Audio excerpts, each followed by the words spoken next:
ಐತೆ ನಮ್ ಕನ್ನಡದವರೇ ನಮ್ ಕನ್ನಡ ಸಿನಿಮಾಗಳಿಗೆ ಶತ್ರುಗಳು. ನಿಜವಾಗ್ಲೂ ಹೇಳ್ತೀನಿ ಕೇಳಿ, 2,000 ಕೋಟಿ ಮೇಲೆ ಟಾಕ್ಸಿಕ್ ಏನಾದ್ರು ಮಾಡ್ಲಿಲ್ಲ ಅಂದ್ರೆ ನಾನು ಮೀಸೆ ಬೋಳ್ಸ್ಕೊಂತೀನಿ. ಓಪನ್ ಚಾಲೆಂಜ್ ಇದು. ಈ ಮೂವಿ ಟಾಕ್ಸಿಕ್ ಮೂವಿ ನಮ್ ಬಾಸ್ ಬಟ್ಟೆ ಬಿಸ್ತು ಅಂದ್ರೆ ಭಯ ಪಡ್ತಾರೆ ಅಲ್ಲಿ ಆಡಿಯನ್ಸ್. ನಿಮ್ ತಾಕತ್ತಿದ್ರೆ ಸಿನಿಮಾನ ಸೋಲ್ಸಕ್ ಟ್ರೈ ಮಾಡ್ರ ನೋಡೋಣ. ಟಾಕ್ಸಿಕ್ ಸಿನಿಮಾ ನೋಡ್ದೆ ಗುರು, ಸಖತ್ತಾಗಿದೆ. ನಿಜ ಹೇಳ್ತೀನಿ, ಯಾರೆಲ್ಲ ಏನ್ ಬೇಕಾದ್ರೂ ಮಾತಾಡ್ಕೊಳ್ಳಿ ಗುರು. ಟಾಕ್ಸಿಕ್ ಸಿನಿಮಾ ಇತಿಹಾಸ ಬರೆಯೋದಂತೂ 100% ಸತ್ಯ ಗುರು. ನಿಜ ಹೇಳ್ತೀನಿ, ನಾನು ಇವಾಗ್ಲೂ ಅದೇ ಮಾತು ಹೇಳ್ದೆ. ಅಲ್ಲಿ ಒಳಗಡೆನು 2,000 ಕೋಟಿ ಮೇಲೆ ಟಾಕ್ಸಿಕ್ ಏನಾದ್ರು ಮಾಡ್ಲಿಲ್ಲ ಅಂದ್ರೆ ನಾನು ಮೀಸೆ ಬೋಳ್ಸ್ಕೊಂತೀನಿ. ಓಪನ್ ಚಾಲೆಂಜ್ ಇದು. ಇಲ್ಲಿ ಬಂದು ಯಾವನೋ ಒಂದು ನೆಗೆಟಿವ್ ಹೇಳ್ದ, ಆ ಸೀನ್ ಚೆನ್ನಾಗಿಲ್ಲ, ಎಲ್ಲಾ ಸೀನು ಚೆನ್ನಾಗಿ ಐತೆ. ಇವರೆಲ್ಲ ಯಾವಾಗ OTT ಆಪ್ ಗಳಲ್ಲಿ ಕದ್ದು ಮುಚ್ಚಿ ಸೀನ್ ನೋಡ್ತಾ ಇದ್ರು, ನಮ್ ಬಾಸ್ ಅದೆಲ್ಲ ತಿಳ್ಕೊಂಡು ಬಂದು ಥಿಯೇಟರ್ ಅಲ್ಲೇ ನೋಡಿ ನೀವು ಅಂತ ಸೀನ್ಗಳು ಮಾಡವ್ರೆ ಅಷ್ಟೇನೆ. ಅರ್ಥ ಆಯ್ತಾ? ಇವ್ರು ನೋಡ್ದೆ ಇರೋ ಸೀನ್ ಏನಲ್ಲ, ಮಾಡ್ದೆ ಇರೋ ಸೀನ್ಗಳು ಏನಲ್ಲ. ನಮ್ ಬಾಸ್ ಹೇಳ್ದಂಗೆ ಗುರು, ಬೇರೆ ಇಂಡಸ್ಟ್ರಿಯವ್ರನ್ನ ಕರ್ಕ ಬಂದು ಯಾರ್ಯಾರೆಲ್ಲ ನಮ್ ಇಂಡಸ್ಟ್ರಿ ಬಗ್ಗೆ ಮಾತಾಡ್ತಾ ಇದ್ರು ಇಷ್ಟು ದಿನ, ಕನ್ನಡ ಇಂಡಸ್ಟ್ರಿ ಹಂಗೆ ಹಿಂಗೆ ಅಂತ, ಅವ್ರಿಗೆಲ್ಲ ಖಡಕ್ಕಾಗಿ ಉತ್ತರ ಕೊಟ್ಟವ್ರೆ. ಯಾರನ್ನ ಹೆಂಗ್ ಯೂಸ್ ಮಾಡ್ಬೇಕು ಸಿನಿಮಾದಲ್ಲಿ ಮಾಡವ್ರೆ. ಉಜ್ಜುತ್ತಾರೆ ಅಂತ ಗೊತ್ತಿತ್ತು ನಮ್ ಬಾಸ್ ಒಂದ್ ಸಿನಿಮಾದಲ್ಲಿ, ಈ ರೇಂಜ್ ಉಜ್ಜುತ್ತಾರೆ ಅಂತ ನನ್ ತಾಯಣೆ ಗೊತ್ತಿರಲಿಲ್ಲ ಗುರು. ಅದಂತೂ ಸತ್ಯ.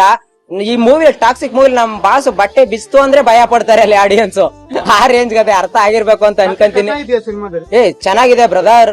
ಅಕ್ಕ ತಮ್ಮನ್ ಸೆಂಟಿಮೆಂಟ್ ಬೇಕಾ, ಅಪ್ಪ ಮಕ್ಕಳು ಸೆಂಟಿಮೆಂಟ್ ಬೇಕಾ, ಏನ್ ಬೇಕು ಎಲ್ಲ ಇದೆ ಸಿನಿಮಾದಲ್ಲಿ.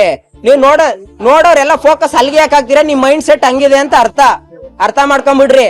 ಅಷ್ಟು 3 ಅವರ್ ಮೂವಿಲಿ 3 ನಿಮಿಷಕ್ಕೆ ಯಾಕೆ ಹೋಯ್ತೀರಾ ನೀವು? ಅದನ್ನೇ ಮೈಂಡ್ ಸೆಟ್ ಇಟ್ಕ ಬಂದಿರ್ತೀರಾ. ಅದಕ್ಕೋಸ್ಕರ ಎಲ್ಲ ಓಪನ್ ಮೈಂಡ್ ಆಗಿ ಸಿನಿಮಾ ನೋಡಿ. ಇಷ್ಟು ದಿನ ಹೇಳ್ತಾ ಇದ್ರಲ್ಲಪ್ಪ ಹಾಲಿವುಡ್ ರೇಂಜ್ ಮಾಡಿ, ಬಾಲಿವುಡ್ ರೇಂಜ್ ಮಾಡಿ ಅಂತ, ಅದಕ್ಕಿಂತ ಒಂದು ಕೈ ಎಕ್ಸ್ಟ್ರಾ ಅವ್ರ ಅಪ್ಪನಾಗ್ ಮಾಡವ್ರೆ ರಾಕಿಂಗ್ ಸ್ಟಾರ್ ಎಸ್ ಅವರು. ಬಂದ್ ಸಿನಿಮಾ ನೋಡಿ ಆಮೇಲೆ ಮಾತಾಡಿ. ಮನೇಲೆ ಕೂತ್ಕೊಂಡು ಅಕ್ಕ ತಂಗಿರ್ ಜೊತೆ ಹೋಗ್ಬೇಡಿ, ಅಮ್ಮನ್ ಜೊತೆ ಹೋಗ್ಬೇಡಿ ಅಂದ್ರೆ 7 ಜೊತೆ ಹೋಗೋಣ ನಾವು. ಬತ್ತಾರ ಕೇಳ್ರಿ, ಅವ್ರ ಜೊತೆನೆ ಸಿನಿಮಾ ನೋಡ್ತೀವಿ. ಇದು ಲಾಸ್ಟ್ ವಾರ್ನಿಂಗ್ ಆಯ್ತಾ? ಯಾರಿಗಾದ್ರೂ ಅಷ್ಟೇನೆ. ನಾವು ರಾಕಿಂಗ್ ಸ್ಟಾರ್ ಎಸ್ ಬಾಸ್ ಅಭಿಮಾನಿಗಳು, ನಾವ್ ಯಾರ ಬಗ್ಗೆ ಇದುವರೆಗೂ ಕೆಟ್ಟದಾಗ ಮಾತಾಡಿಲ್ಲ ಆಯ್ತಾ? ನಾವ್ ಮಾತಾಡೋದು ಇಲ್ಲ. ಬಟ್ ಎಲ್ಲೋ ಕೂತ್ಕೊಂಡು 3 ನಿಮಿಷ ಟ್ರೈಲರ್ ನೋಡಿ 3 ಅವರ್ ಮೂವಿ ಅಳಿಯೋದ್ ತಪ್ಪು. ಯಾಕೆ? ಮಕ್ಕಳ ಮುಖ ನೋಡಿ ಅವ್ರ ಅಮ್ಮನ ಭವಿಷ್ಯ ಹೇಳ್ತಾರ. ಅವ್ರೆಲ್ಲ ಅವ್ರ ಭವಿಷ್ಯನ ಅವ್ರಿಗೆ ನೆಟ್ಟು ಗೊತ್ತಿಲ್ಲ. ಎಲ್ಲ ಔತ್ಕೊ ಕೂತಿರೋರೆಲ್ಲ ಇಲಿಗಳೆಲ್ಲ ಇವಾಗ ಬಂದ್ಬಿಟ್ಟು ಟಾಕ್ಸಿಕ್ ಹೆಸರು ಹೇಳ್ಕೊ ಬೇಳೆ ಬೇಸ್ಕೊತಾವ್ರೆ. ಅಲ್ಲಿ ಇಷ್ಟು ದಿನ ಮಾತಾಡಿದ್ ಲೆಕ್ಕ ಅಲ್ಲ. ಇಲ್ಲಿ ಬಂದು ಸಿನಿಮಾ ನೋಡಿ ಆಮೇಲೆ ಮಾತಾಡಿ. ಅರ್ಥ ಆಯ್ತಾ? ಬೇಕು ಅಂತಾನೆ ಬಂದು ನೆಗೆಟಿವ್ ರಿವ್ಯೂ ಕೊಟ್ಟಂಗಿತ್ತು. ಅದ್ರ ಬಗ್ಗೆ ಏನ್ ಹೇಳ್ತೀರಾ? ಅಂದ್ರೆ ನೀವು ಅವಾಗ್ಲೇ ಒಂದ್ ಮಾತು ಹೇಳಿದ್ರಿ, ಕನ್ನಡ ಚಿತ್ರರಂಗದನ್ನ ಹಾಳು ಮಾಡೋದು ಕನ್ನಡ ಚಿತ್ರ. ಹೌದು, ಇವಾಗ ಯಾಕೋ ಇಲ್ಲಿ ಅಟ್ಮಾಸ್ಫಿಯರ್ ಅದೇ ತರ ಇದೆ ವೀರೇಶ್ ಥಿಯೇಟರ್. ನೋಡಿ ಮೇಡಮ್, ಒಂದ್ ವಿಚಾರ ಹೇಳ್ತೀನಿ. ಬೇರೆ ನಮ್ಮ ಇಂಡಸ್ಟ್ರಿಲಿ ಬೇರೆ ಹೀರೋಗಳ ಬಗ್ಗೆ ಏನ್ ಮಾಡ್ಕೋತಾರೋ ಗೊತ್ತಿಲ್ಲ. ನಮ್ ಬಾಸ್ ನ ಅದ್ರಸ್ತೀನಿ ಅಂತ ಬಂದವರೆಲ್ಲ ಯಾವತ್ತೋ ಉದ್ರೋದ್ರು. ಅರ್ಥ ಆಯ್ತಾ?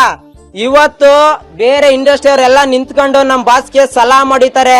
ಎಲ್ಲ ಸ್ಯಾಂಡಲ್ವುಡ್ ಅಂದ್ರೆ ನಮಸ್ಕಾರ ಮಾಡ್ತಾರೆ. ಹಂಗ್ ಮಾಡಿರೋದು ರಾಕಿಂಗ್ ಸ್ಟಾರ್ ಯಶ್ ಅವರು.